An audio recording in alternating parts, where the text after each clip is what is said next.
people sin and pardon all their wrongs. You stop being angry with them and held back your furious rage.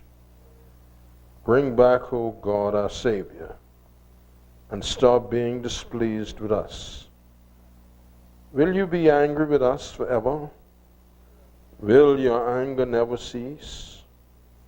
Make us strong again, spiritually, financially, and morally. And we, your people, will praise you. Show us your constant love, O Lord, and give us your saving help. We are listening to what the Lord God is saying. He promises peace to us, his own people, if we do not go back to our foolish ways. Surely God is ready to save those who honor him, and his saving presence will remain in our land. Love and faithfulness will meet. Righteousness and peace will embrace. Human loyalty will reach up from the earth, and God's righteousness will look down from heaven. The Lord will make us prosperous, and our land will produce rich harvests. Righteousness will go before the Lord and prepares the path for him. We thank you for your statutory head, dear Lord, our Governor, General Dame Margaret Pindling. As the days are, may her strength be also. Now, Father, grant to our governing members, led by our Prime Minister, wisdom beyond their years, that they may lead our nation in righteousness, truth, and justice. Grant to our opposition members, led by Honorable Philip Brave Davis, the insights and fortitude that they shall keep our governing members accountable for their actions, to ensure that serious matters shall be resolved quickly. Father, our honorable ministers and members need wisdom to steer our nation through these challenging times in every segment of our society. Save now, I beseech thee, O Lord. O Lord, I beseech thee, send prosperity. Send prosperity now. In Jesus' name. Honorable members, praying the prayer Jesus taught his disciples to pray, saying, Our Father, who art in heaven, hallowed be thy name, thy kingdom come, thy will be done on earth as it is in heaven. Give us this day our daily bread. Forgive us our trespasses, as we forgive those who trespass against us. Lead us not into temptation. Deliver us from evil. Thine is the kingdom, power, and the glory, never. Amen.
Morning, honorable members.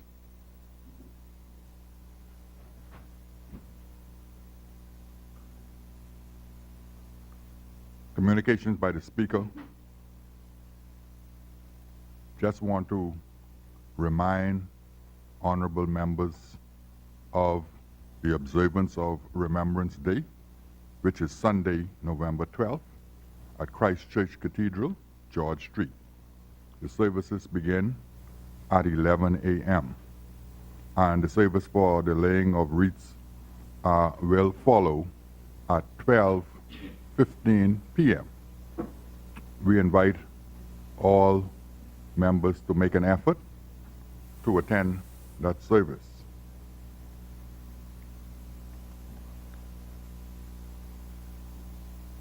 Introduction and swearing in of new members. Laying of documents by ministers. The chair recognizes the honorable member for Bamboo Town. Mr. Speaker,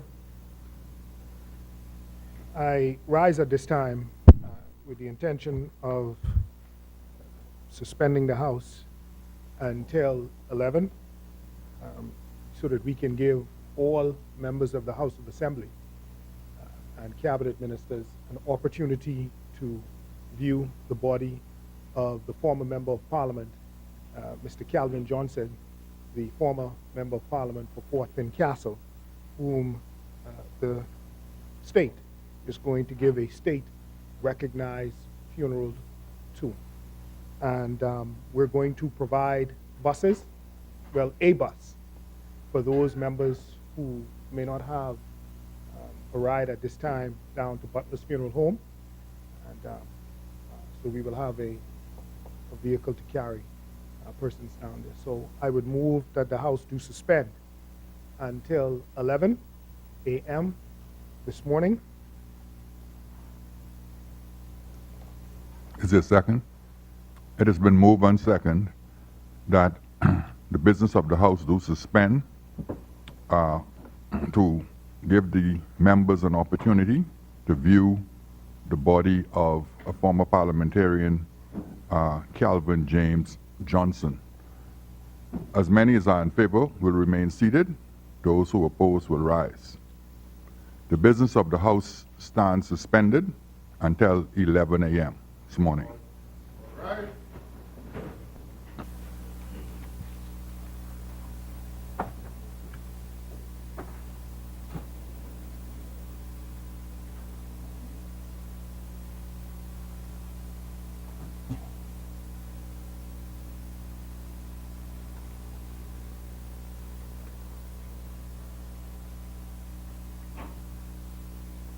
Honorable members, when the business of the House suspended,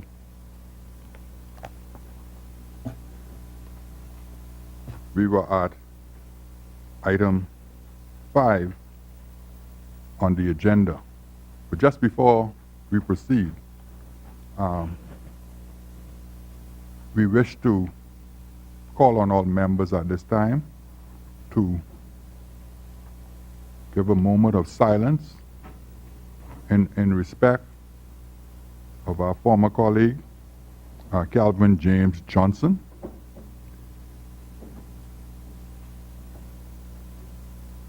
Can we all stand?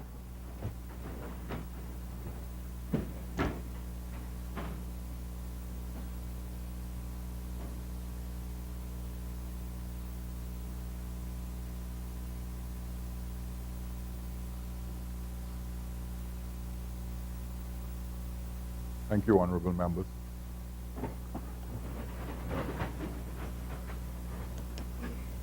At this time, I invite any member who wish to bring any remarks at this time with respect to the passing of our former colleague, Calvin James Johnson, to do so at this time, after which the member for Cat Island, Rumkey, and San Salvador has brought a matter to me, which I propose to have heard before the House. The chair recognizes the honorable member for Bamboo Town. Thank you, Mr. Speaker, for recognizing me. Mr. Speaker, and we had an opportunity to go down to Butler's Funeral Home to view the remains of the former Member of Parliament, Mr. Calvin Johnson. I thought it best at this time, Mr. Speaker, two of our members will rise to speak to his life and as they knew him.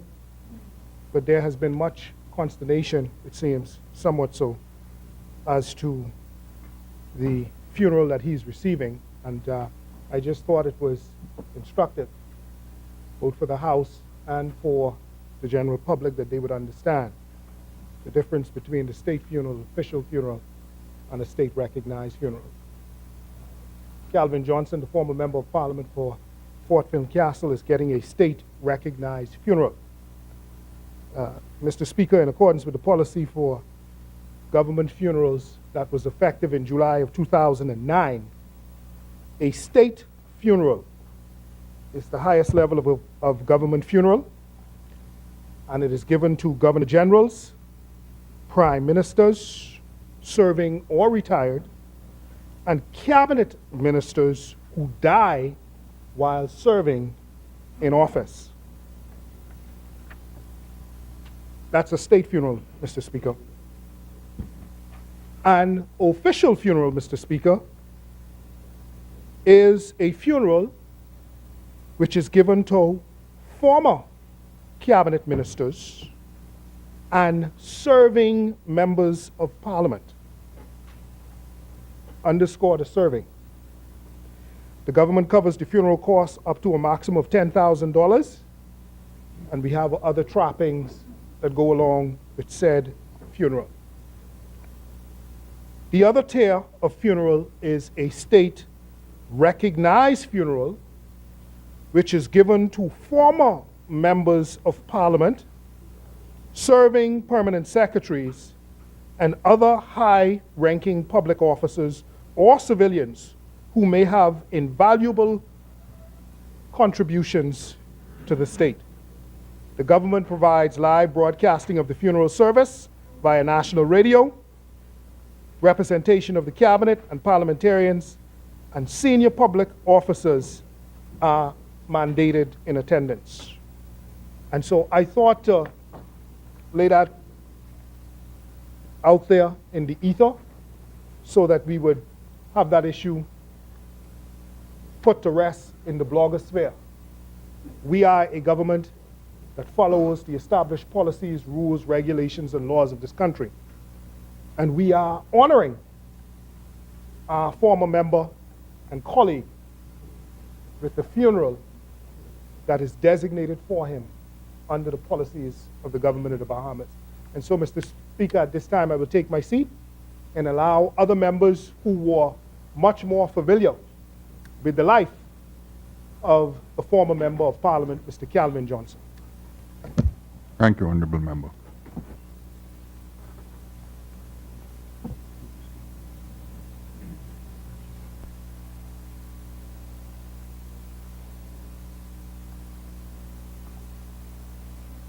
The Chair recognizes the Honorable Member for Fox Hill. Thank you, Mr. Speaker. Mr. Speaker, I rise to say a few words on the passing of Calvin Johnson. I found out after his passing that Calvin Johnson was a family member of mine. The Bahamas is fearfully and wonderfully made, and sometimes we don't know things until we know things. And my father is a Ferguson, and by way of West End, Grand Bahama. Now this is something that my brother Daniel Ferguson knew, and Calvin himself knew. I always wondered why he was so supportive and so encouraging. And I suppose he was encouraging his cousin to follow in his footsteps and become a giant slayer. Calvin did fantastic things in Fort Fincastle and unexpected things, and lo and behold, we did unexpected and fantastic things in Fox Hill. And so I can say that I am following in the footsteps of my cousin. Hopefully I won't be sent to Bambutan afterwards. But at any rate, it was interesting to know, and I am honored that I am a part of such a family. I spoke with his daughter and his sister. His sister knew, and his daughter was pleased to know. And I am, as I said, honored. I also spoke to Alpheus Finlayson, who has also known Calvin these many, many years. And this was the first time that a grown man said to me on the phone, I cried buckets. This is the type of impact that Calvin had on the life of his friends and his neighbors. And he was inconsolable.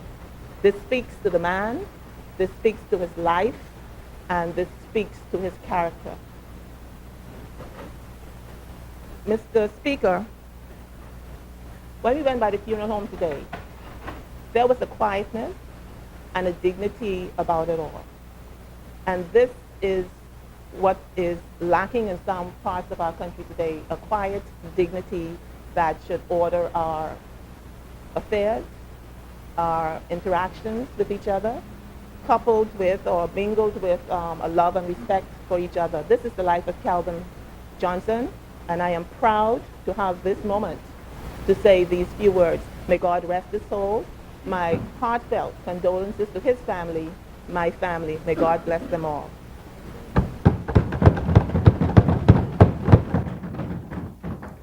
The chair recognizes the honorable member for South Beach. Thank you, Mr. Speaker.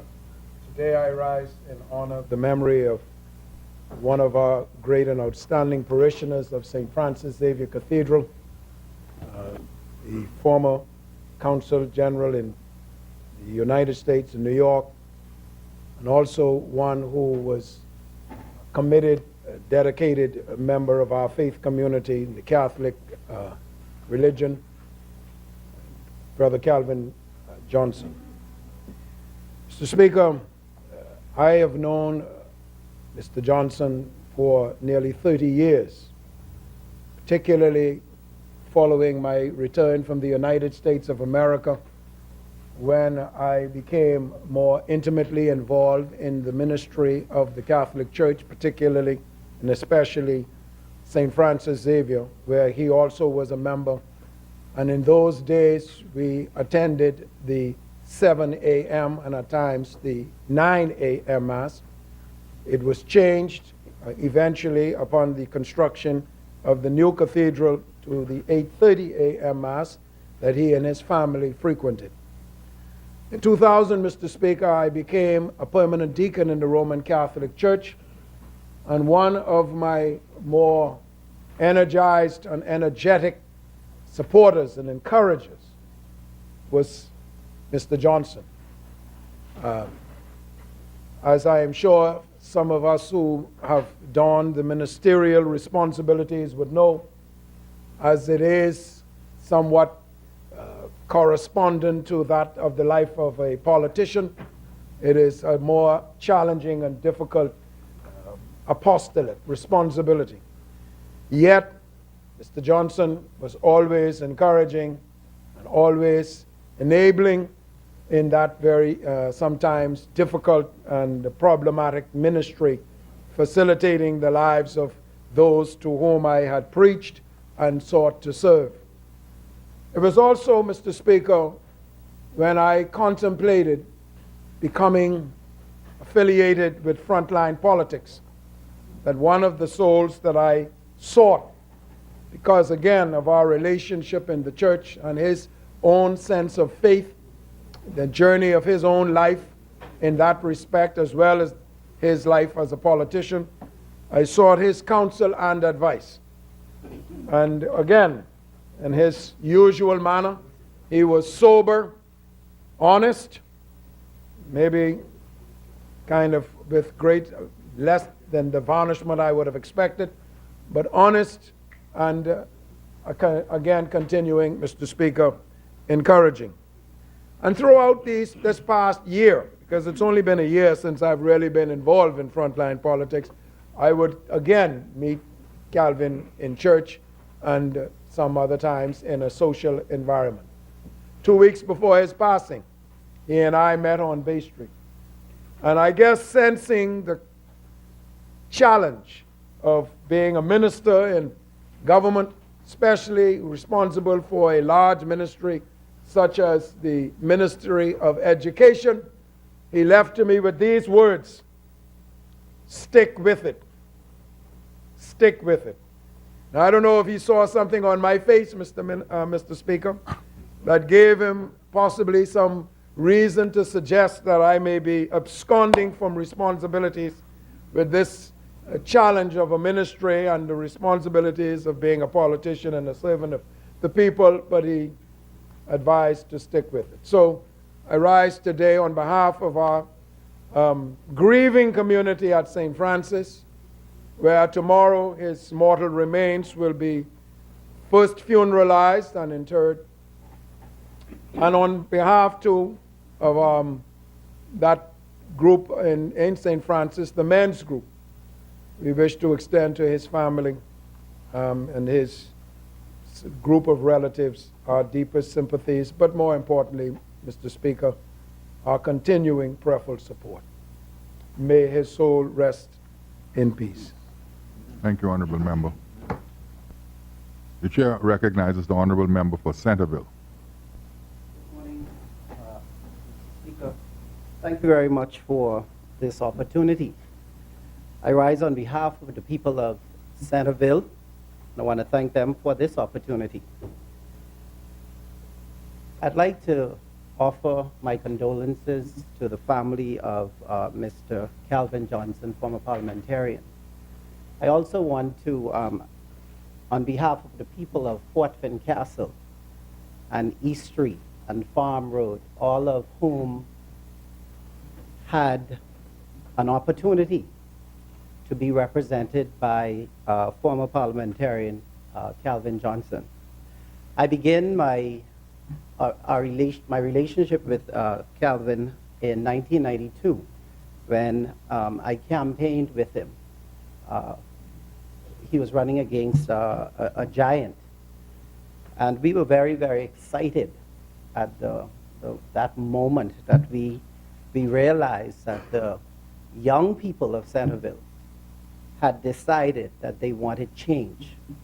And 1992 was that year that Mr. Johnson would have entered these walls of Parliament. And so that was the beginning of our relationship.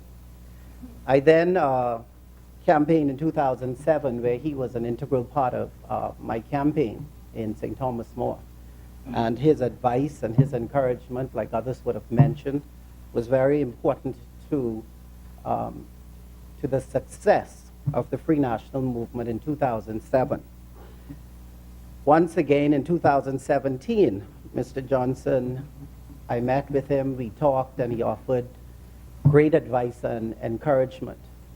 But most importantly, what I'd like to say to the House of Assembly is how important and the legacy that Mr. Johnson would have left in Centerville and Fort Fincastle. And that legacy goes on. And so I just wanted to ensure that on behalf of the people of the wonderful constituency of Centerville, the area of Farm Road, Fort Fincastle, and even some of Baines and Grantstown, he played an integral role, not only in campaigning, but also in the lives of many of the young persons in that area. So on behalf of myself, my family, the Chipman family, who would have also been instrumental in his victory in 1992, because we lived in Fort Fincastle. And on behalf of them as well, I'd like to say condolences on behalf of the community, condolences to his family, and to God be the glory for the great and wonderful things he continues to do. Thank you. Thank you. The Chair recognizes the Honorable Member for West End, Grand Bahama, and Bimini.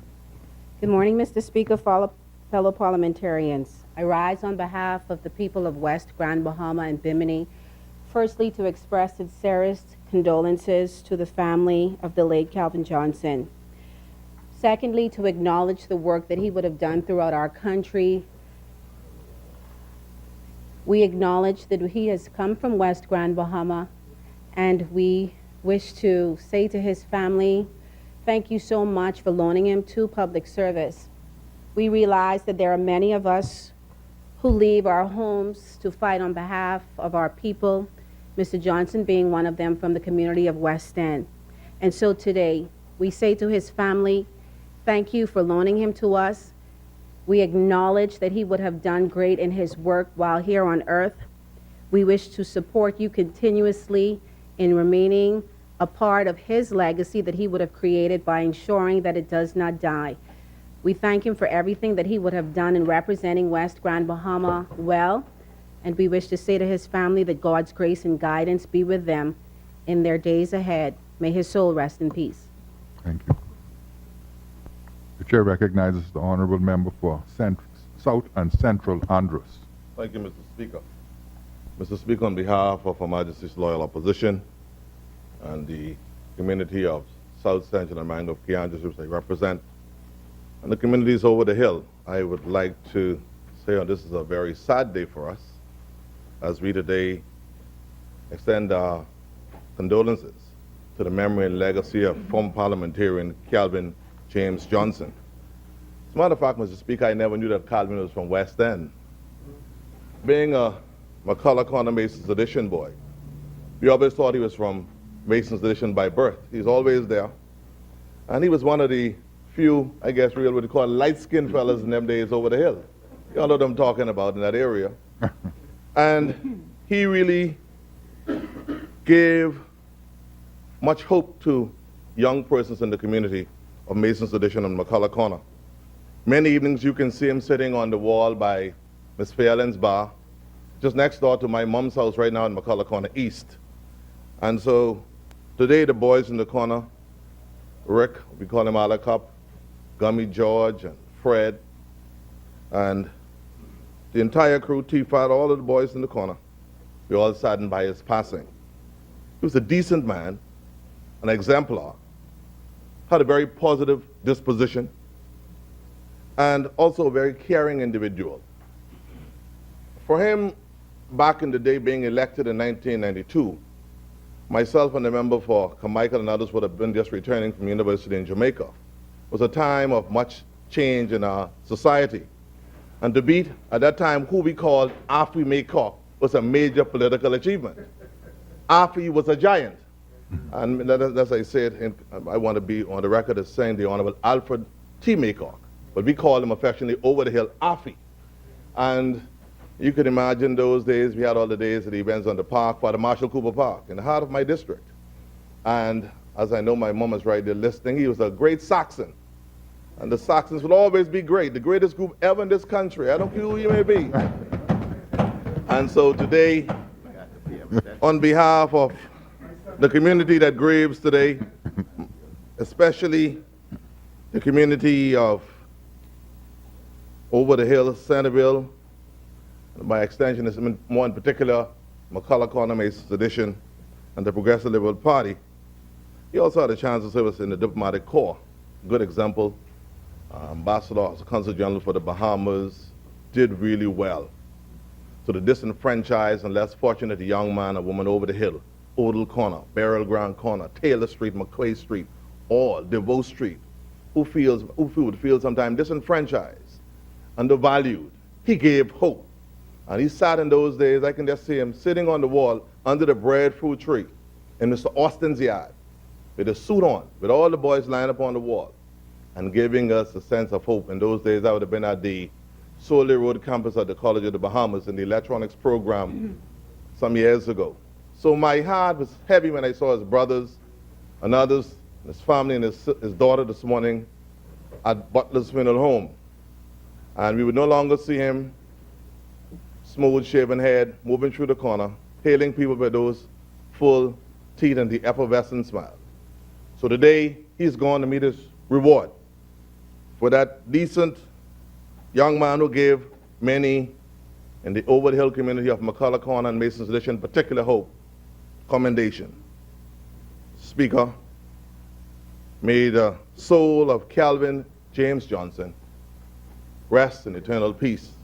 But most importantly, Mr. Speaker, we anticipate a day when we will all rise in glory. Thank you, Honorable Member.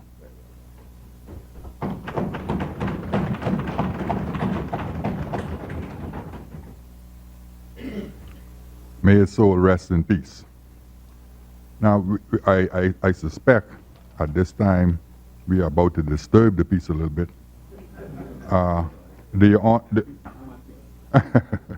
The chair recognizes, first of all, honorable member, I have received a notice from the honorable member for Cat Island, Rumkey, and San Salvador. He wished to raise a matter of critical matter of immediate public importance pursuant to the provisions of Rule 51. And the chair now recognizes the honorable member for Cat Island, Rumkey, and San Salvador. Thank you very much, Mr. Speaker, for acceding to my request. Mr. Speaker, I am at peace. As earlier, my karma and spirit was deeply disturbed and aggrieved. Fortunately, the House had the presence of the President of the Christian Council and other religious gentlemen present, and we had a conversation this morning. And I would just put what my grievance is that informs this critical matter of public importance. This morning, Mr. Speaker, I got many calls about what was alleged to have been caused by me. And yes, some of the exchanges and representations made to me may not have been as accurate as reported. But suffice it to say, the message that was sent by the headlines of today's Tribune, in a nutshell, accuses me of dishonorable behavior in some form or fashion, and that is the message that the general public has.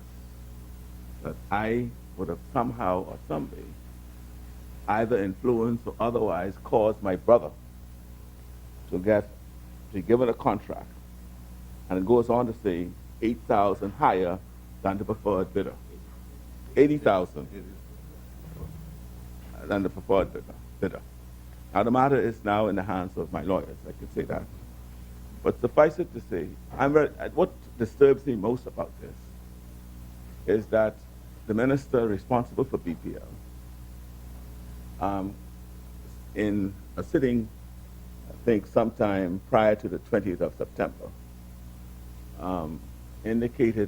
said some things about BPL, and he spoke to a report of Ernst & Young, and that the report would not have been issued then, but sometime later he would be laying that report on the table of the House. I think at that time he said the reason for not doing it then was that the police investigations were ongoing in some matters, and therefore he didn't think it appropriate to do so. The minister, during the break, indicated that, this report suggests that you may have given your brother a contract to BPL, from BPL. I said, that's what the report suggests.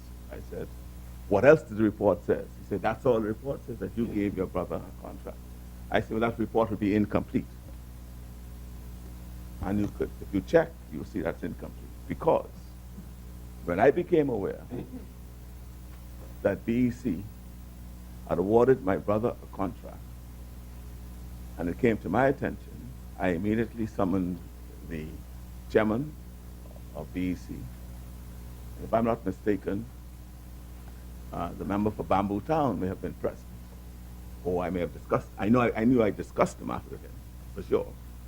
But whether he was present in the meeting I had with the chairman and the PS, permanent secretary at the time, I called him in and I said, look, my brother is not to be awarded any contract in any of from my ministry or any of the agencies of which falls in my portfolio. If any of the other ministers wish to deal with him, fine, but he's not going to get anything from my ministry or from any of the agencies that falls within my portfolio. The chairman took the position that, look, man, your brother ought not to be disqualified from bidding on projects, and if he succeeds, being awarded the contract, because he's your brother. And in any event, this is BPL. This the board will be dealing with this, not your ministry. I said, I hear what you're saying. And whereas it may have ring of proper corporate governance, in this political world, I don't want it to be said that my brother got anything from my ministry and any agencies. I sensed the reluctance of the chairman because of this response. And so I directed the PS to write to the board and to BEC to cancel immediately the contract that may have been issued.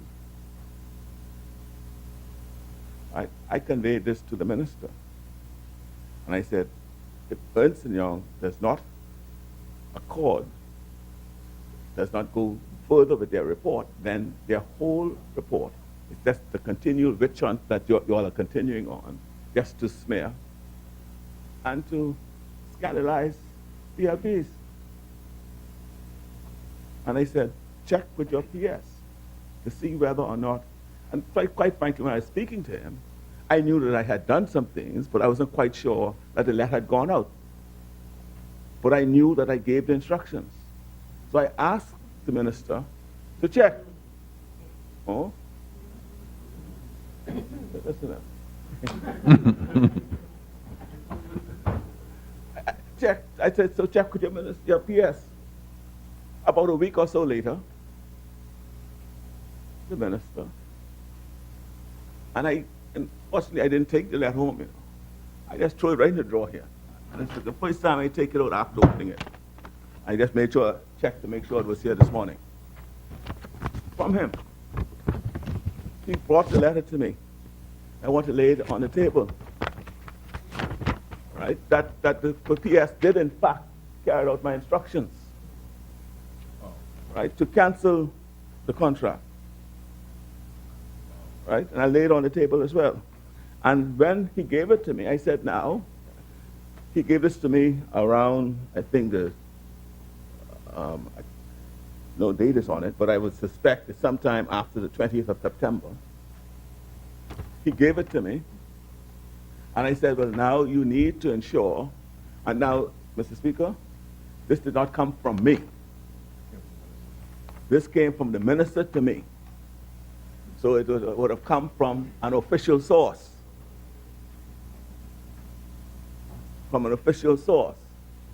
From the permanent secretary, who still works for him. This letter is dated the 14th of December 2012, when it was canceled. And I would have expected that the report that Ernst & Young, they now need, they are professionals, an international accounting auditing firm, right? But their integrity to protect in whatever they do. Now, either they ignored these instructions, or they saw the instructions and ignored it, or these instructions that were provided may not have been brought to their attention.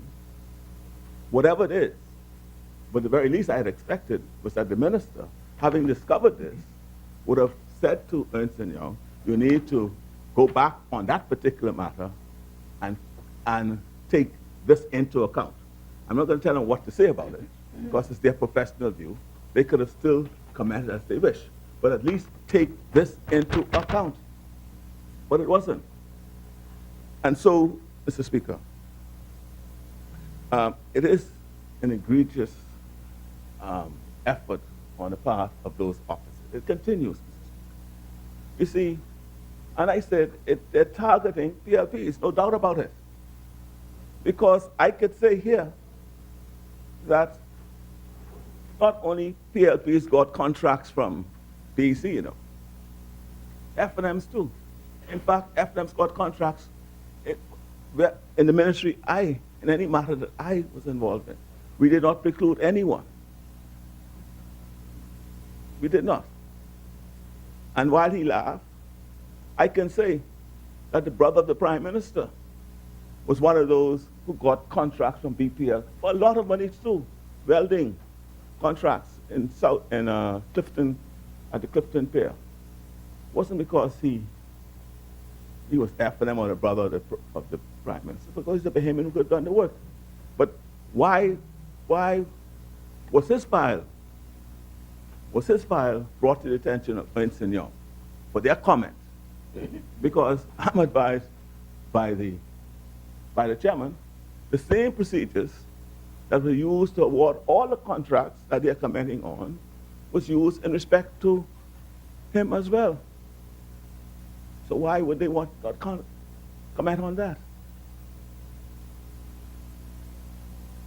So it just goes into the narrative of their campaign, and that's the problem with where we are today.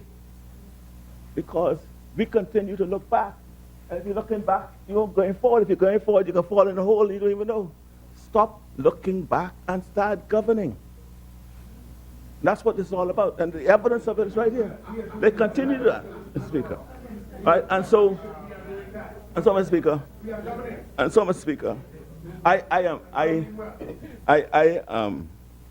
I would hope that the minister, because I have to hold him responsible, because he knew before, because, Mr. Speaker, why hold him responsible too? Last night, I saw them, I didn't see, but I'm advised that the minister was on Cable 12 News talking about this very report, being very sanctimonious about how this report and what it has done and what he's revealing and all of that.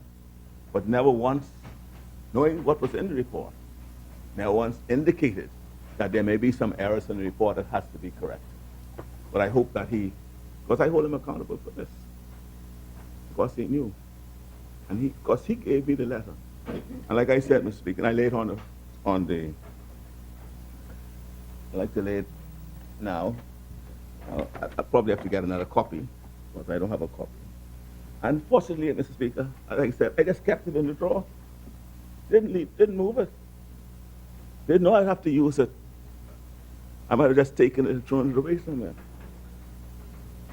And I want the compliment slip from the minister that's attached to it be laid as well, Mr.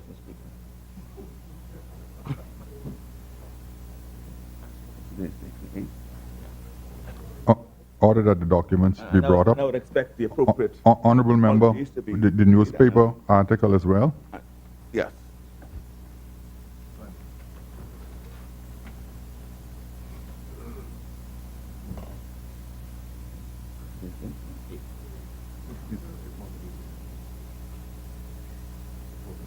Yeah, and this is the appropriate apologies, and of course, I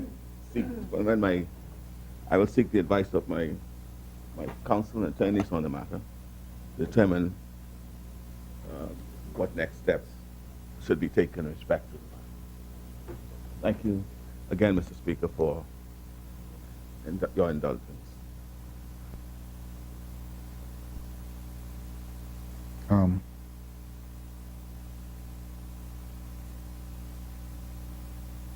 Honorable member,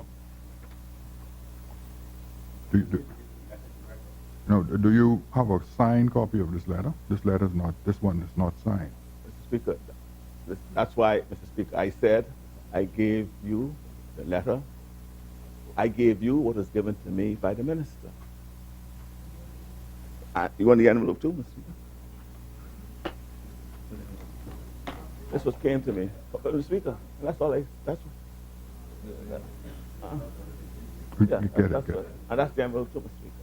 Speaker. And I think that the minister has something. The chair recognizes the honorable member for I want to preempt what you have to say here. I just laid the facts on it. The honorable member, I thank the honorable member for yielding, Mr. Speaker. I do not contest the authenticity of that. In fact, I intend to table a copy of that today. And the honorable member has been given a copy of what I intend to say. Thank you, honorable members. Order that the documents to lie on the table.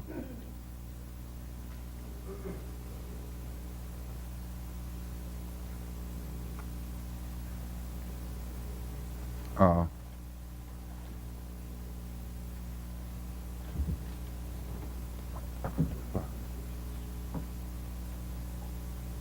this will allow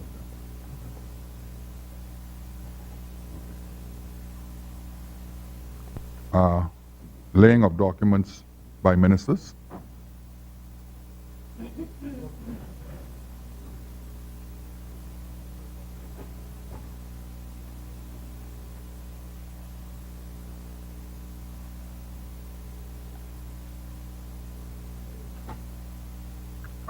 Statements and communication by ministers.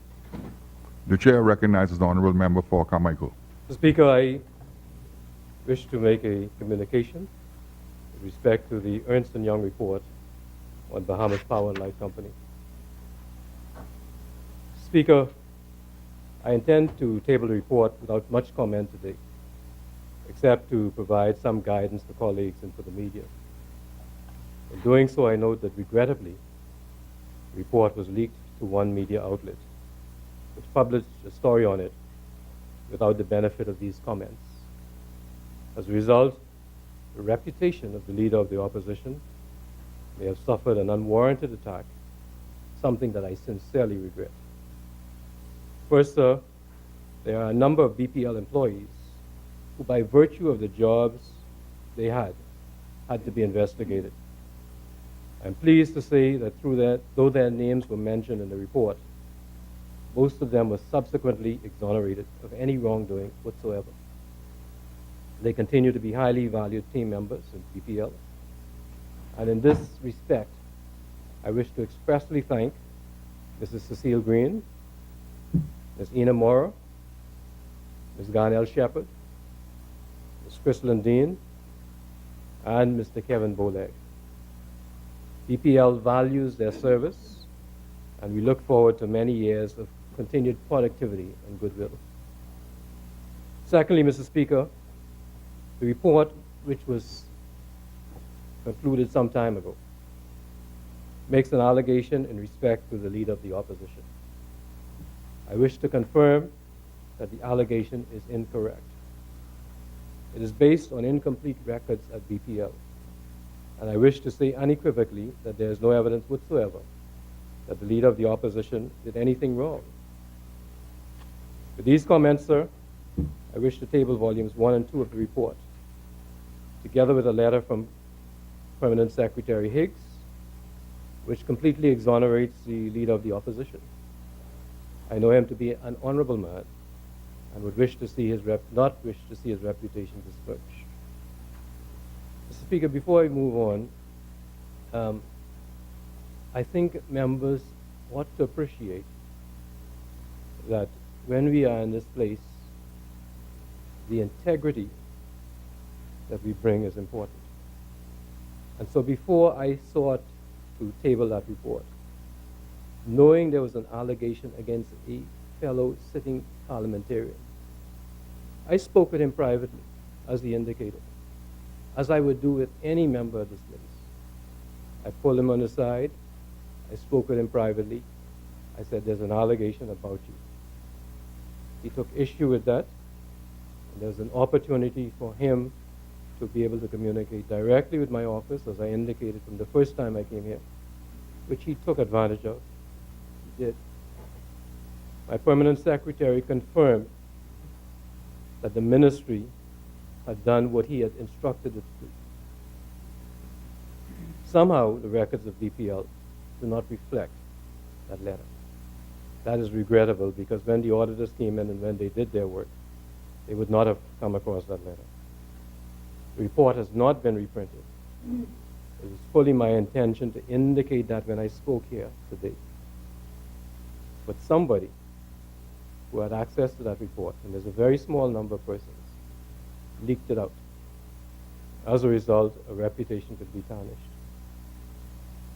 One of the things in politics is that whether you're on that side or this side, we're going to debate fiercely, and we will seek on the issues to have a good fight every day, because we have some differences on issues, but never with respect to character. Never, sir.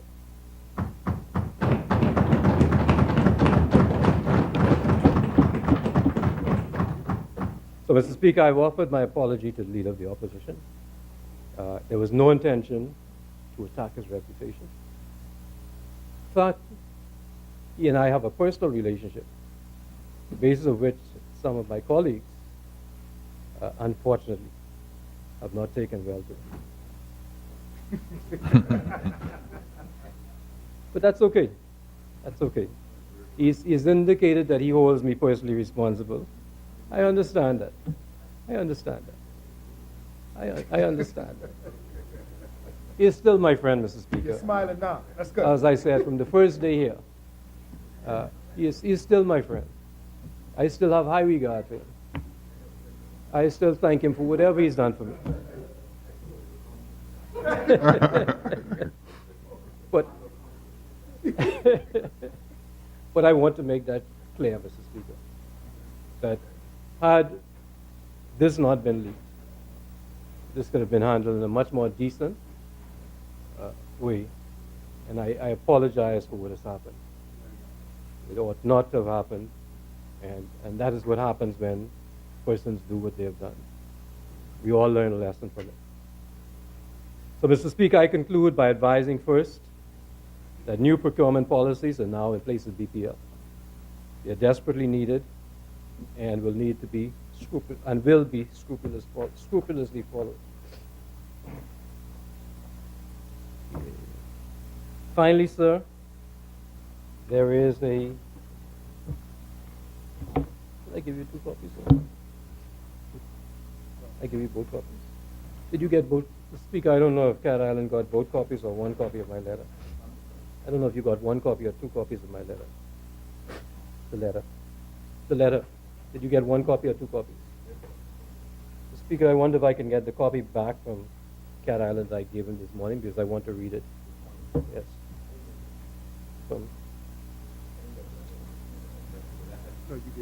Sorry, one that you gave Oh, okay, okay. in September.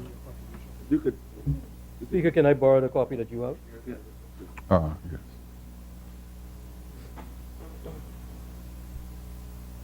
Yes. This letter is dated the 14th of December 2012.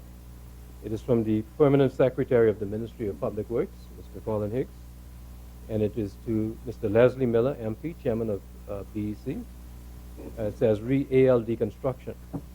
I refer to your meeting with my minister on Friday, 14th December 2002, as it relates to the captioned contractor.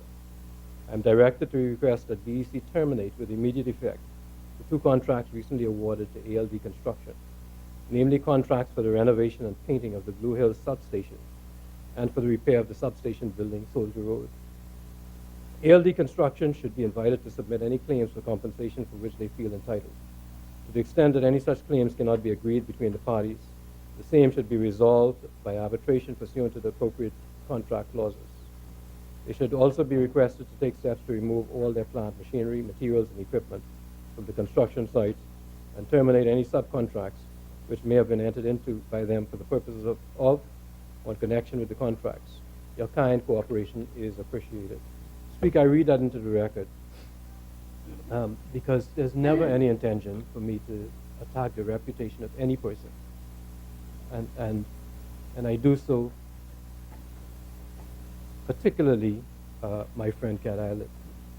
He and I will differ on other things, and I will attack him and beat him up on other issues. The Speaker, I close by saying there's a refreshing new culture of transparency and accountability at BPL. We intend to ensure that BPL remains a special place to work. And we look forward to employees enthusiastically buying into the new culture and supporting the new management initiatives. With that, sir, I'm honored to table these 2 reports, which I indicate came before I spoke with Cat Island. And subject to what I've said, I've been very careful to ask everybody to appreciate that clause is incorrect based on the records of BPL. I'm going to say this, Mr. Speaker. In going through this exercise, I got an amazing amount of cooperation from people who are well-known members of the opposition, well-known members of the PLP. And it wasn't a political exercise. It was an exercise in Bahamians who really want to see a change. They want to see accountability in our institutions. They want to see transparency. And they want to see the best for Bahamians. And so I'm not at liberty to release names or say that, but I do want to thank them.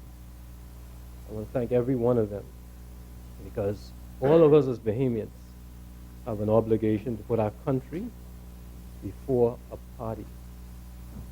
And whether it's the FNM or whether it's the PLP, we have an obligation to ensure that BPL and all of our other corporations are going to run in an operation in a manner that makes us proud of their operation as Bahamians.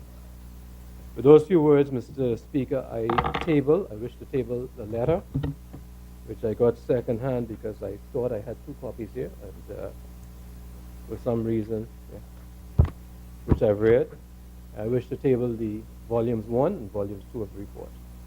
Thank you, sir. Thank you, Honorable Member. Order that the documents be brought up.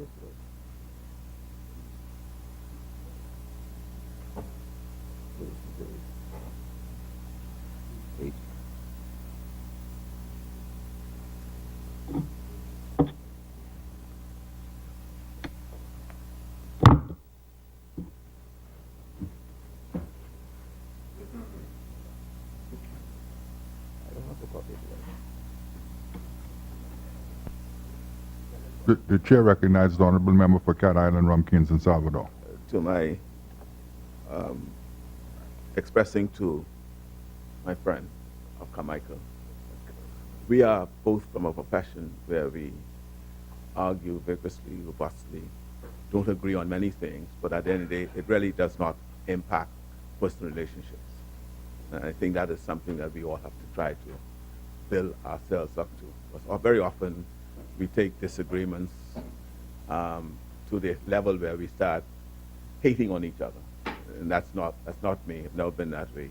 And I think the member Carmichael is aware of that. This morning's proceedings is an example and illustration of the maturity of a relationship and also of how this parliament ought to be conducting itself. I hold him responsible, not that he had anything to do with what eventually occurred, but it falls in his ministry. I thanked him when he raised the matter with me, which was appropriate, and I directed him, or I pointed him to the response to it, which he kindly followed the lead and was able to determine that there was nothing to the allegations that came in the report. Unfortunately, it didn't get to the right persons, but I do say to him, I do accept the apology from your office. Now, those down there who would have caused you the problem, we have to deal with. We have to deal with, because that's, we as politicians take the blame for so many things that we don't know about.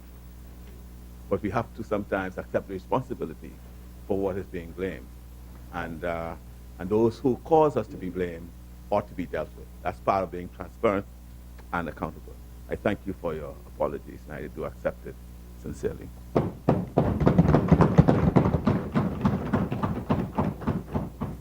Order that the documents do lie on the table.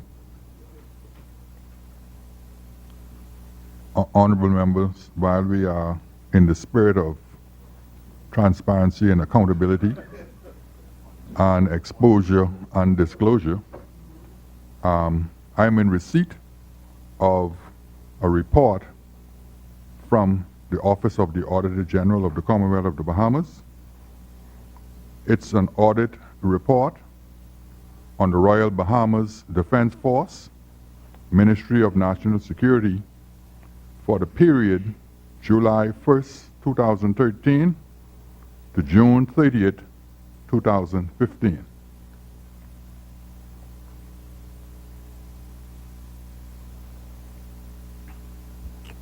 Order that the document do lie on the table.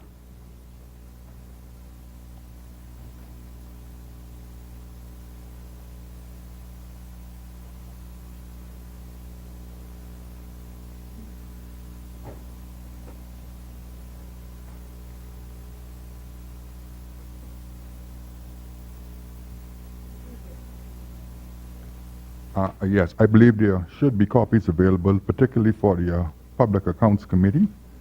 Perhaps they'll be distributed when they're finished distributing the Ernst & Young reports.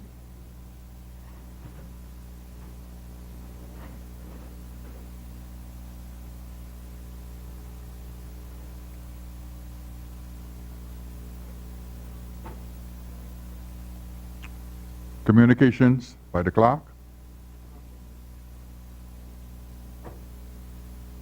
Messages from the Governor General.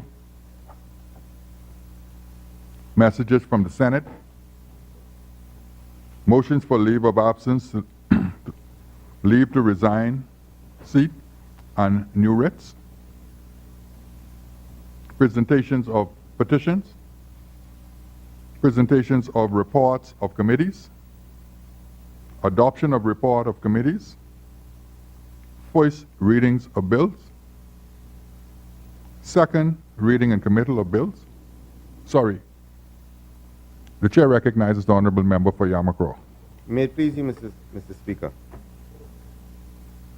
I would like, with your leave, Mr. Speaker, and the permission of this honorable House, to ask the consent of this House to withdraw the Pensions Act that was laid on November 2nd, 2017, and to replace it with an amended version.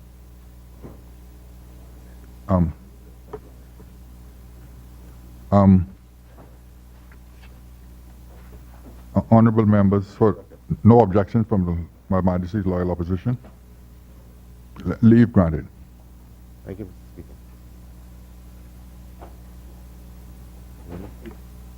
With your leave, Mr. Speaker,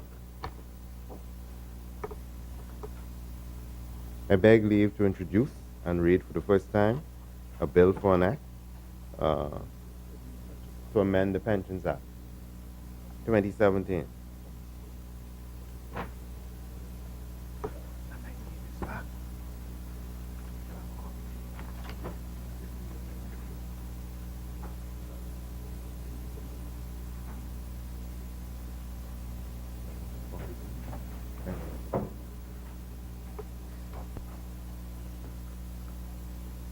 It has been moved and seconded that the following bill be introduced and read for the first time. A bill for an act to amend the Pensions Act.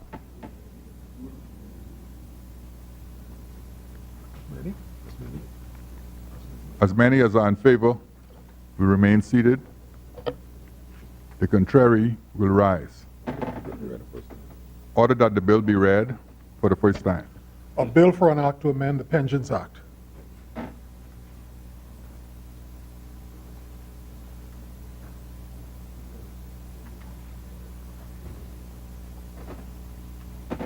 For the first reading of bills. None, Mr. Speaker. Second reading and committal of bill.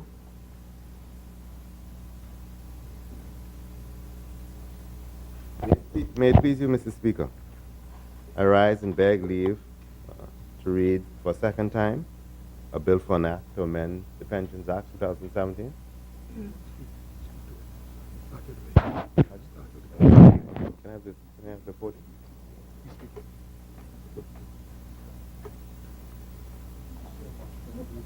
Have you?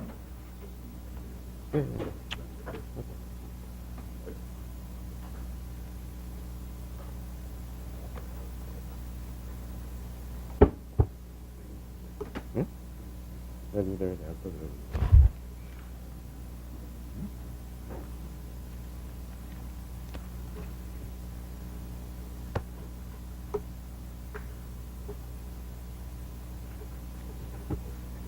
Mr. Speaker, it is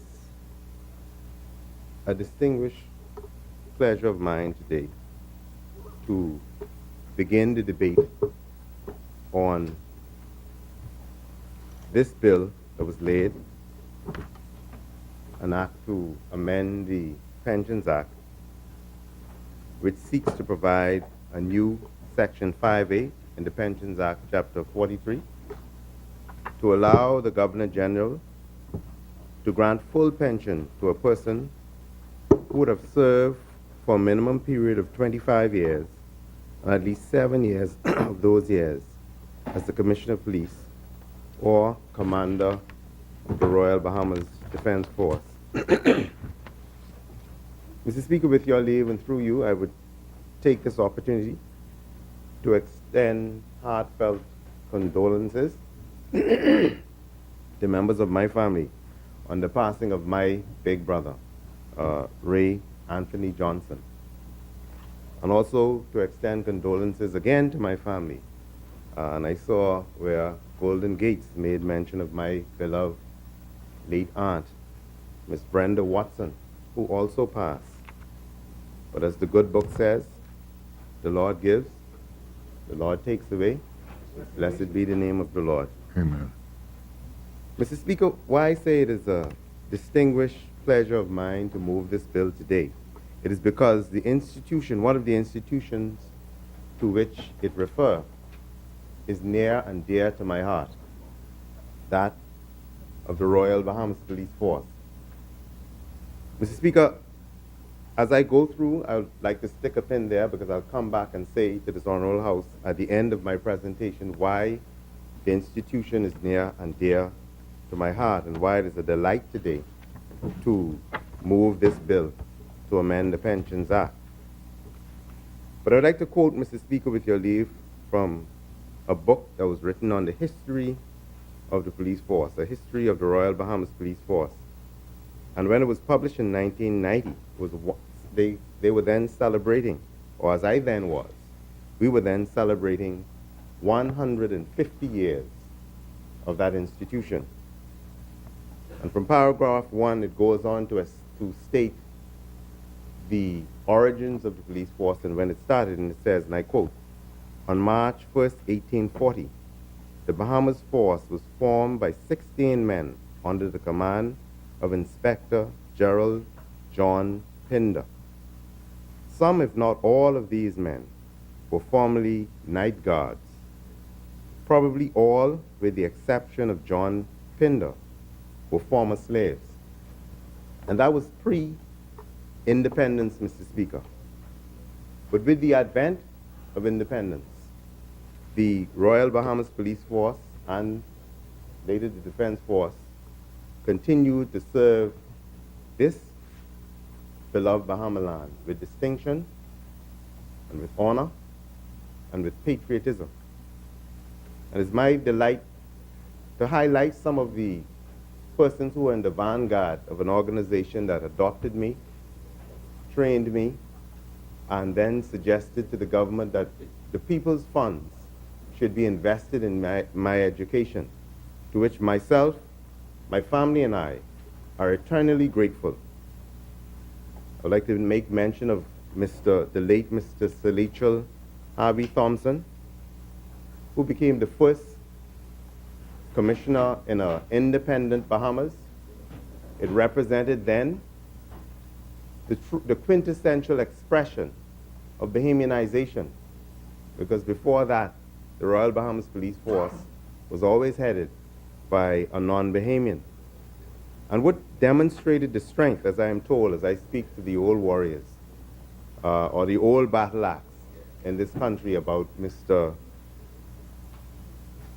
Sir Rachel Thompson, was that was a vigorous time in our history when there was the talk of independence and there were those who did not want to go independent. And I am told that certain overtures were made to Mr.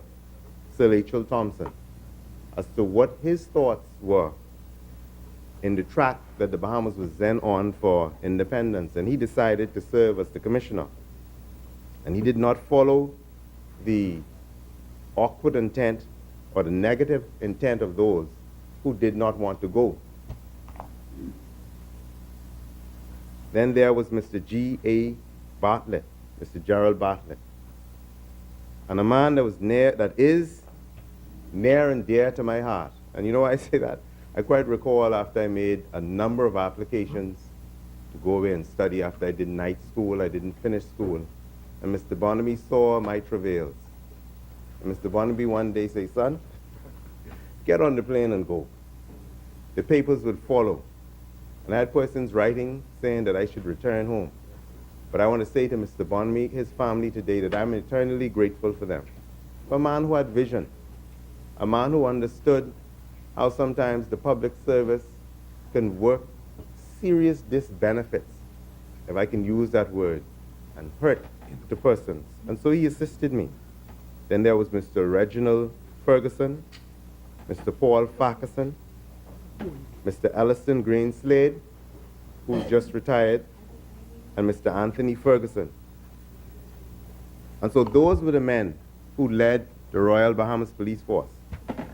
I'd like to turn to Article 116 of the Constitution, which speaks to the establishment of an entrenchment of that institution in our Constitution.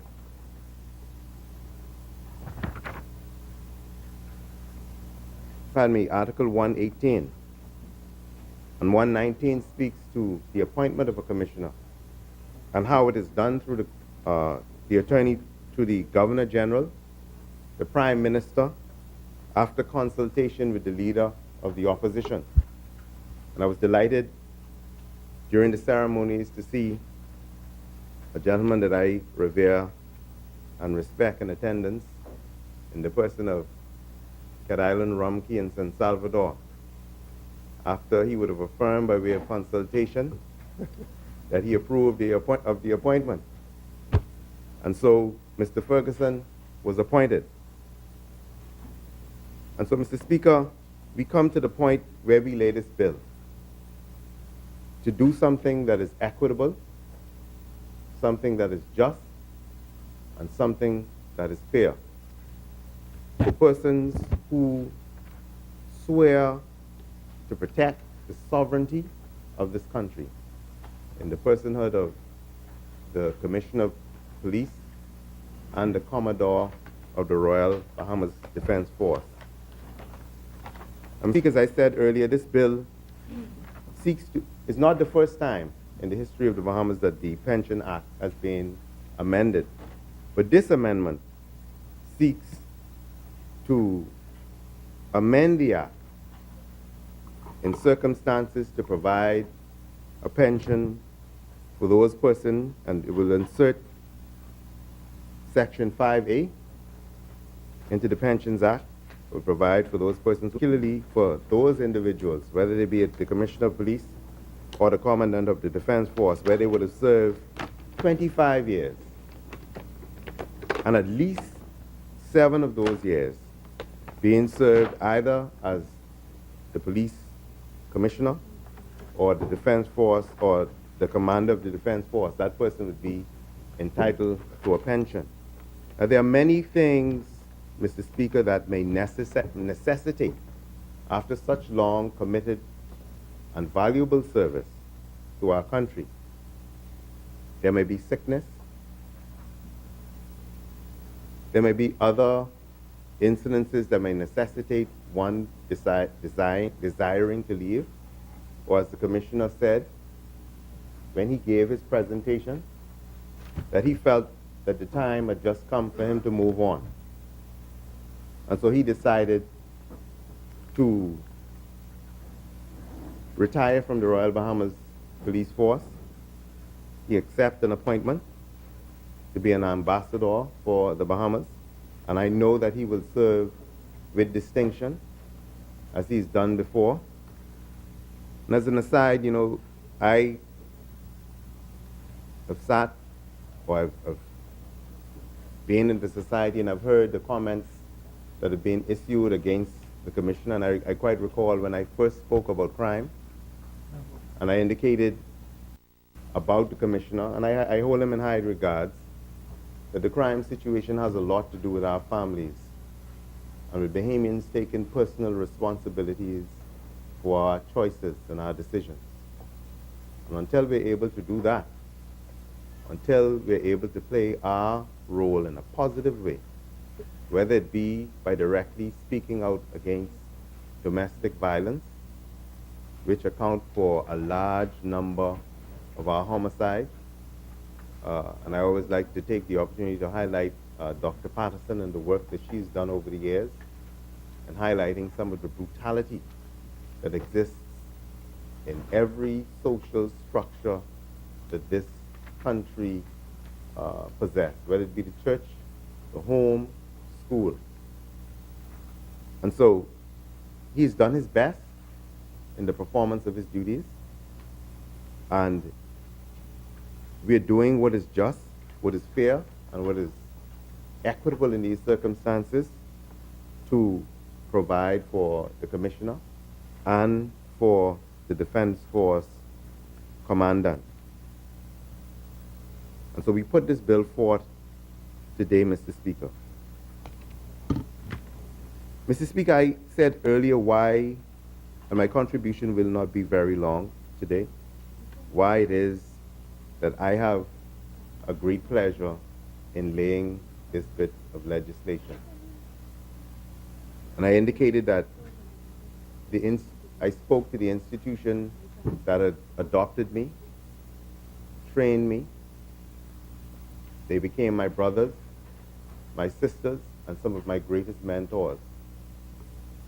I know of those who would have died in duty, one of whom was my brother. We grew up together on Cat Island. He died in Andros. So I know by way of a shooting. We went to check out a club. In the wee hours of the morning, he was shot, point blank, and he died. And so it is real with those members of the police force and the defense force who go out there to do their duty day in, out, and out. And the threat to their lives is significant. We cannot pay them for the sacrifice that they make, but nevertheless, in the truest sense of the word of being patriots and warriors, they do their best. So in the circumstances, Mr. Speaker, I present this bill. The bill makes a slight amendment to Article 5. It's introducing Article 5A to deal with the granting of pensions for the two categories that I outlined before. But it also speaks to the principal section of Article 5, where it simply removes the Commissioner of Police and the Defense Force from that section, and it deals principally with the Secretary to the Cabinet and permanent secretaries.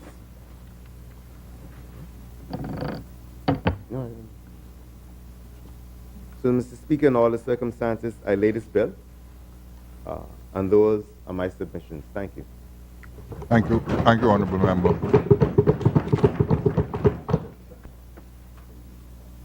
Is there a seconder? Second.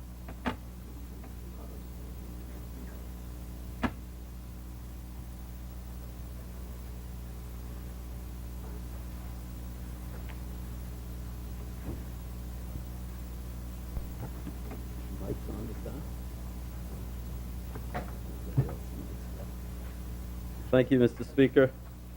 The chair recognizes the honorable member for Mount Moriah. Thank you, Mr. Speaker. It gives me great pleasure to rise in this most honorable place to give a contribution to the Pensions Amendment Bill 2017. Before I do so, Mr. Speaker, I acknowledge and thank the wonderful people of Mount Moriah who have reposed their trust in me as their Member of Parliament. For this, I am extremely honored and stand ready to represent them as their servant in this great and historic place. The Pensions Amendment Bill 2017 seeks to amend the Substantive Pension Act to allow the Governor General to grant a full pension to a person who has served a minimum period of 25 years and at least 7 of those years as the Commissioner of Police or the Commodore of the Royal Bahamas Defense Force. Under the Act, Mr. Speaker, the Commissioner or the Commodore would have to serve a minimum of 10 years in post or would have to complete a total of 40 years of overall service in order to be entitled to a full pension. Mr. Speaker, while this bill seemingly makes only a minor modification to an existing act, it should be regarded among the most progressive legislation amendments in our nation in recent times, particularly for public sector reform, which is something that our government committed to in our manifesto prior to the May 2017 elections. Mr. Speaker, from the onset, I want to publicly thank former Commissioner of Police, Mr. Elliston Greenslade, for his loyal service to the Royal Bahamas Police Force and to the nation as he commences new responsibilities to serve our country as High Commissioner in the Foreign Service.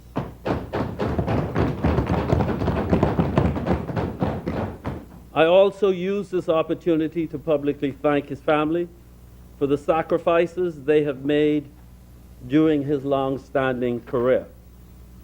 Mr. Speaker, please allow me to first take time to make make known a private conversation that I had with Commissioner Greenslade a few months ago. Let me preface that exchange with an excerpt from a daily following the official police handing over ceremony that took place on Monday, October 30th. In that Tuesday meeting of October 31st, in the Tuesday, October 31st edition of the Tribune, Mr. Greenslade told the press, and I quote, "Let me be very forthright in telling you that I was not forced out of the Royal Bahamas Police Force," end quote. He went on to add, and I quote, "that Prime Minister currently has treated me with the greatest measure of respect from the day he won the election.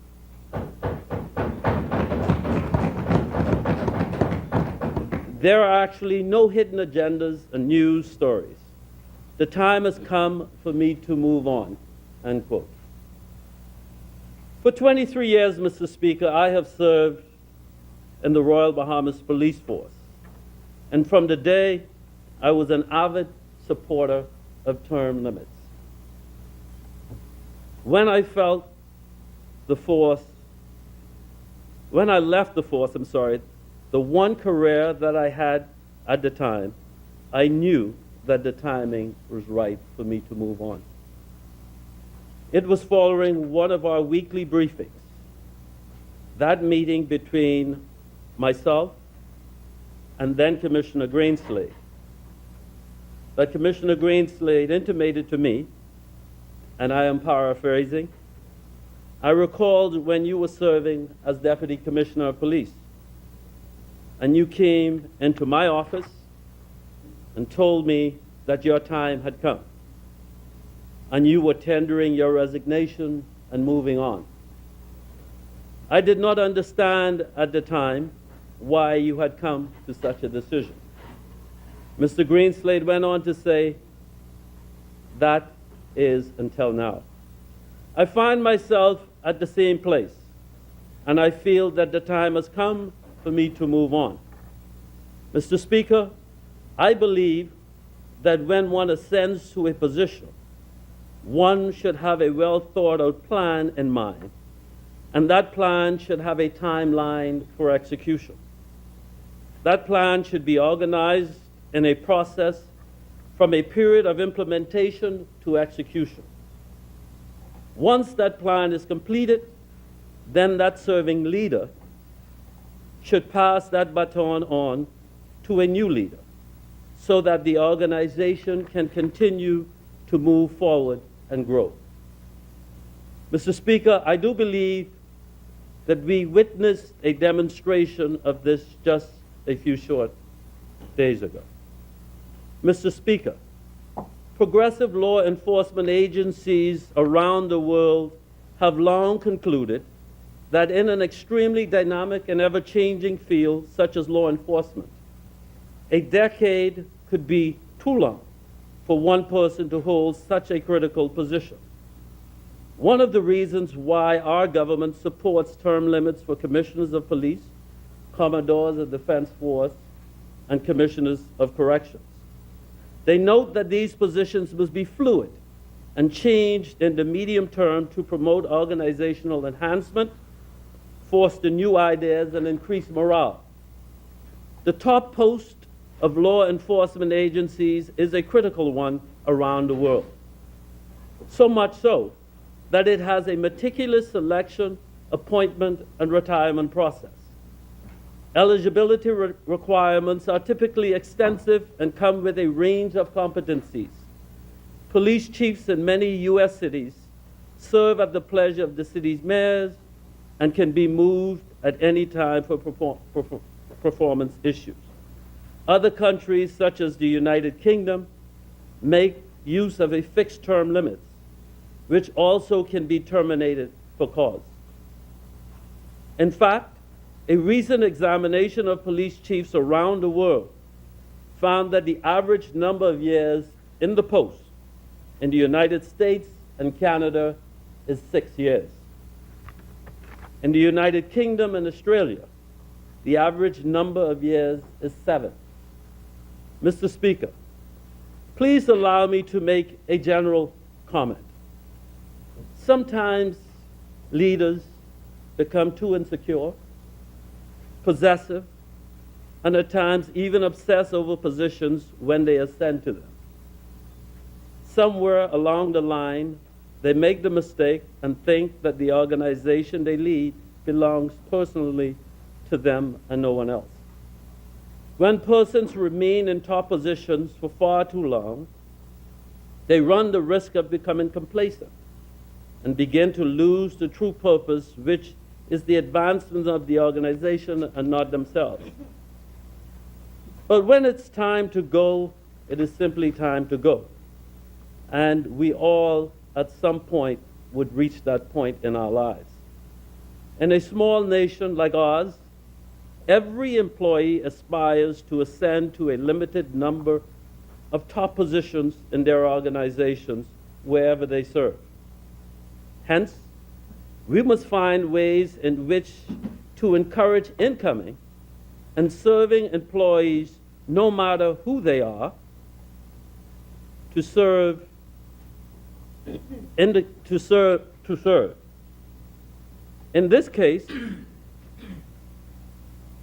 that one day they too will be afforded the opportunity to ascend to the top. Mr. Speaker, what we really should be focusing on in this debate is that regardless of when a leader leaves, there should be a cadre of fully prepared employees behind him or her who have been prepared to take the mantle of leadership.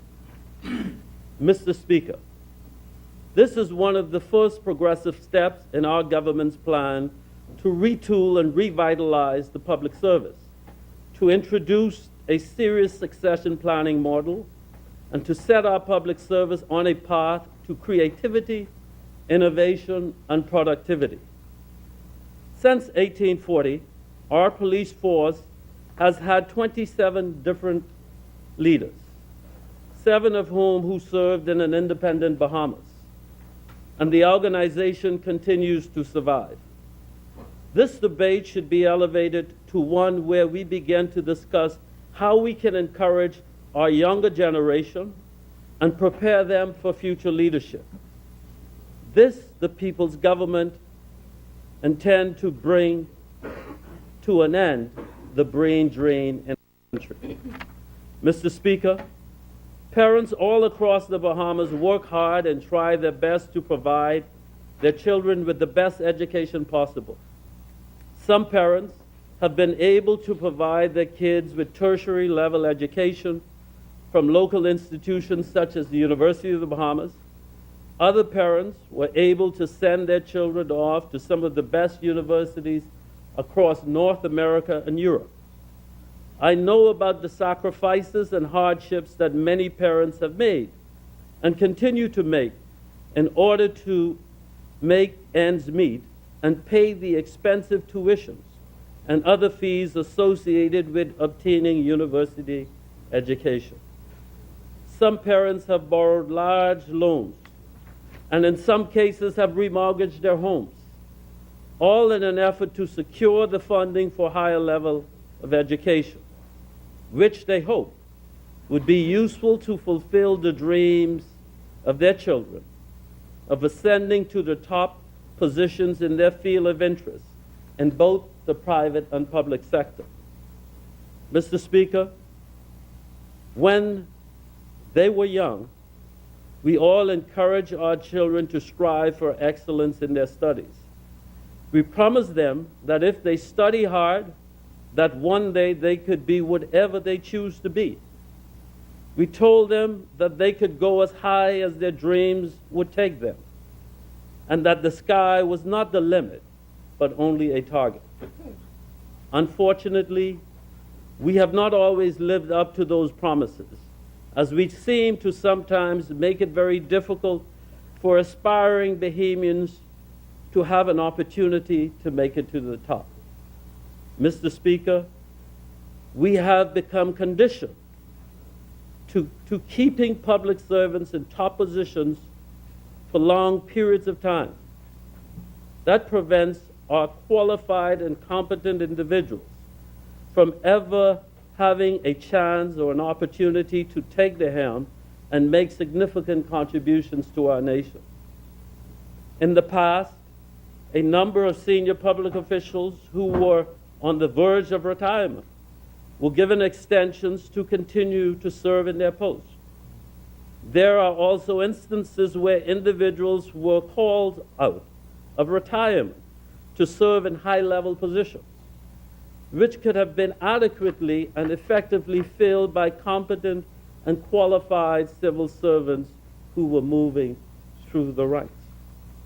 Mr. Speaker, this stumbling block to advancement of some public officers have caused us to suffer a major brain drain or human capital flight, where qualified and competent Bahamians who have completed advancement or advanced education and skills abroad choose not to return home because of a low chance of advancing in their chosen path. Mr. Speaker, as a result, other countries around the world are able to benefit from the expertise of our Bahamian sons and daughters. When employers here tell them that they are too young, employers from other nations tell them that they are hired.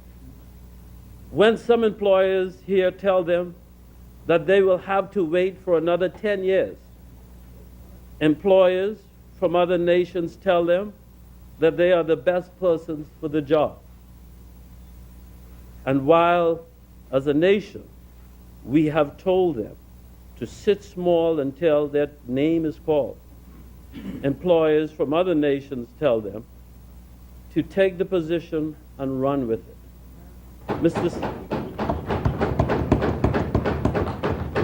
Mr. Speaker, this is unacceptable.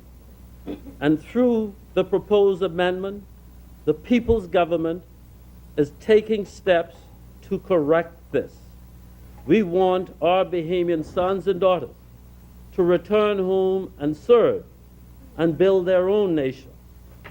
Bahamians want efficiency at all facets of government, as this significantly bears on our country's economic development and competitiveness. In an article published by the World Post, the author asked the question, why is the world's most successful society? And it is imperative to note that Singapore was once a third world country and only achieved independence in 1965.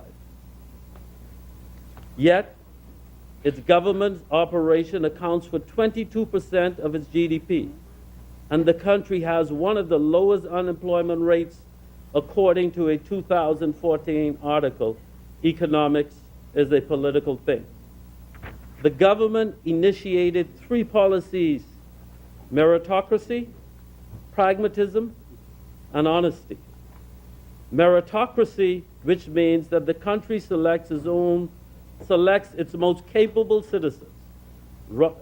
Citizens run the country based on that alone, and not relatives of members of parliament, friends, or cronies.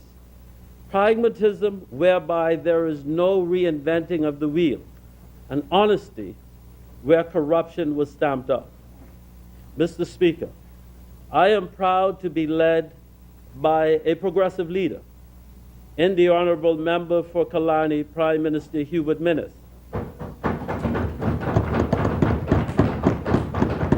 who demands honesty, is not afraid to make the difficult and sometimes unpopular decisions with the end goal in mind, which is creating a better nation for all, not some. Mr. Speaker, one of the bold steps that this government is making is the amendment to this Pension Act. Once passed, no longer will a commissioner or a commodore be required to stay in post for a decade in order to secure a full pension. The amendment will allow a commissioner or a commodore who chooses to leave and who has been in post for at least 7 years to be entitled to full pension. I am happy to be a part of this F&M administration, because when we see the opportunity to fix something that ought to be fixed, we fix it. We do not bury our heads in the sand or whine or complain. No, we fix it. We have begun taking steps to reform and retool the civil service with an emphasis on succession planning. Mr. Speaker, an ailing public service leads to an ailing community, and an ailing community leads to an ailing nation. An ailing nation negatively impacts the level of service we provide to our people and our guests. The way we have operated our public service is that we have killed dreams. We have stagnated growth and creativity. We create fiefdoms and kingdoms. We disappoint our children, and we threaten our future and the future of our nation. Are these examples of what we aspire to as a nation? Resounding no. We deserve better. Our children deserve better. Mr. Speaker, this amendment will be a simple yet significant step on the road to public sector reform. This amendment will also impact the recruitment process and standards of not only police officers, but Marines, correctional officers as well. We are going to ensure that only the best, the brightest, and the most qualified and deserving Bahamians, men and women, are recruited, regardless as to who they are, who their parents may be, or what their political affiliation is. Mr. Speaker, in the dynamic and constantly changing field of law enforcement, training and education are essential. We will invest in joint training exercises across our law enforcement agencies and ensure that they are fully immersed in the latest crime-fighting techniques and technologies.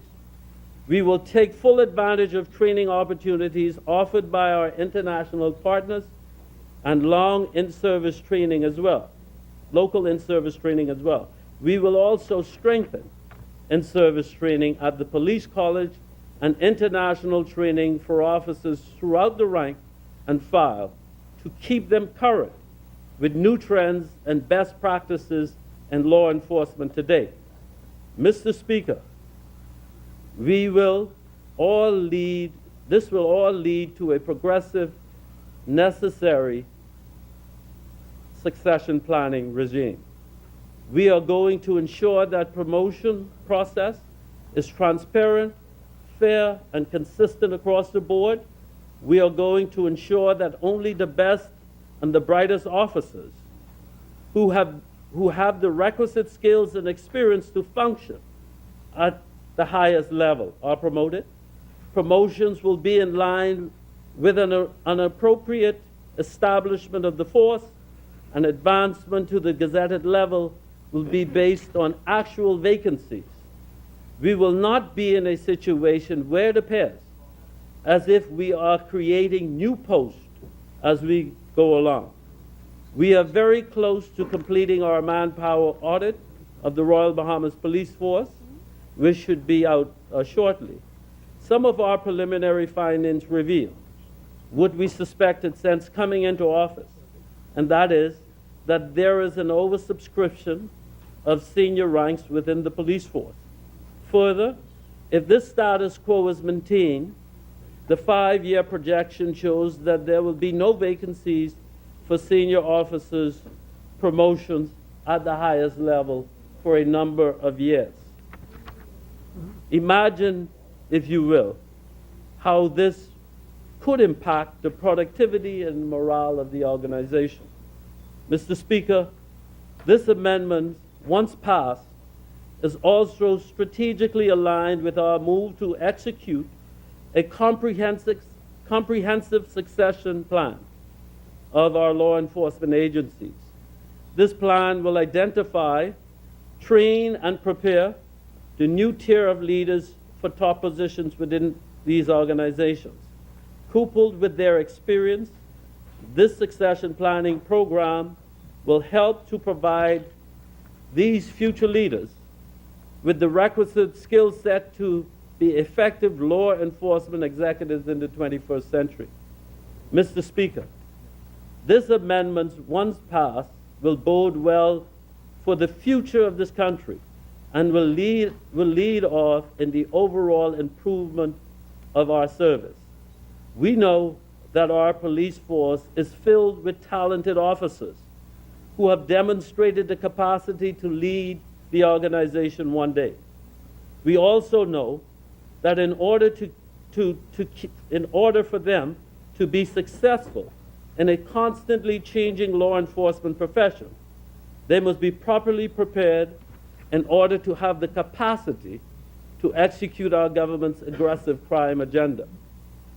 As I draw to a close, Mr. Speaker, as I have always done in the past, I wish again to publicly commend the efforts of the members of law enforcement agencies across the Bahamas, namely the Royal Bahamas Police Force, the Royal Bahamas Defense Force, the Department of Corrections, the brave men and women of these organizations who daily expose themselves to danger and risk their lives to secure and protect our nation.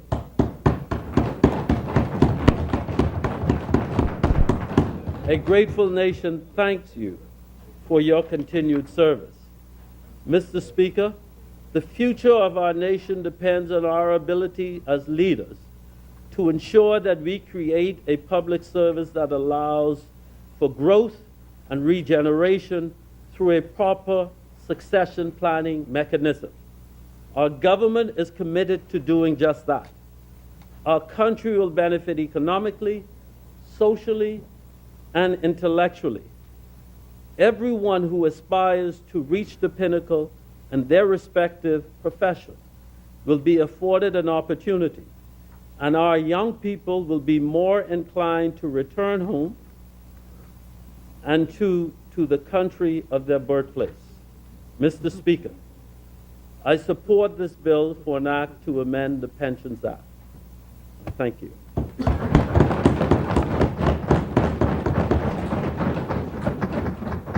Thank you, Honorable Member. As many, The chair recognizes the honorable member for Cat Island, Rumkey, and San Salvador. Thank you, Mr. Speaker. The chair recognizes the honorable member for Bamboo Town. Mr. Speaker, we're approaching the 1 o'clock hour. Now, as per the rules of the House, we will suspend until 3 p.m. Is there second? It has been moved and seconded that the business of the House do suspend until 3 p.m. this afternoon. As many as are in favor will remain seated. Contrary will rise.